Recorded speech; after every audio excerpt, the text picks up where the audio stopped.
ये मोहन चरण माझींकर सरकार, ये भारतीय जनता पार्टी सरकार, ये नवीन पट्टनायक विजु जनता दल सरकार नुह जे लोक को देखिले धाई में घर भितर पशिजे पुलिस लगेक बाड़ेबे। ये मोहन चरण माझींकर सरकार प्रति जिला को जिबे, प्रति लोकों पाखक जिबे, तांकर अभाव असुविधा बुझे एवं तांकर जहाँ दरकार ताहा करिवे।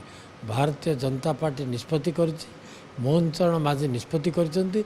आपण माने देखिले एबे संबलपुर जागिरी जनशुणाणी हला, लोकंकर कथा बुझिले, एते दूर आसपारे सेमती गंजाम भी जिबे, अन्य जगह को भी जिबे, सबू जगह को जिबे, सबुटे लोकंकर अभाव असुविधा बुझे।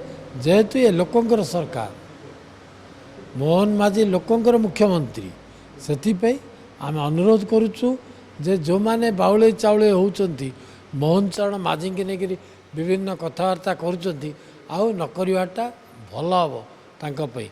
जेहेतु से माने निंदारू रक्षा करिया पे पाइबा पे सब करुचंती, किंतु मोहन चरण माझी रही जिबा लोक नुह, से आग को बढ़िबे, ओडिशा को गोटे उन्नत प्रदेश रे परिगणित करिबा पाई, सुंदर ओडिशा गठन करिबा पाई जहाँ दरकार मोहन चरण माझी निश्चित भाव में ता करिवे।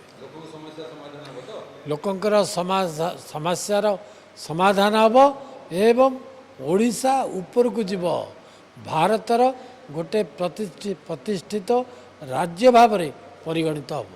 गोटे प्रश्न अच्छी 5T को लेकिन भी द्वंद्व बढ़ुची, छोटे कंप्लेन 5T काम होनी कि रंग मरा होता काम होनी कहते मंत्री तदारक कर मंत्री से भितर तदारक करुँच तार विहित कार्यानुष्ठान ग्रहण कर निश्चित भाव में कार्यानुष्ठान जोटे कम न होकर टंका किए नहीं जाइए कार्यानुष्ठान हेनी बोली आशा कर बाध्य कार्यानुष्ठान हम।